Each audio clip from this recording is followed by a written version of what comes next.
Sun ei tarvitse listata 5 asiaa, mistä olet kiitollinen. Ei tarvitse olla kiitollinen koko elämästä. Riittää se yksi. Yksi pieni asia, joka tuntuu juuri nyt edes hitusen hyvältä.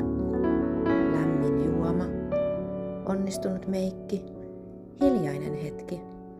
Ihan vaikka se, että hengität. Sulje nyt silmäsi hetkeksi ja nimeä se mielessäsi.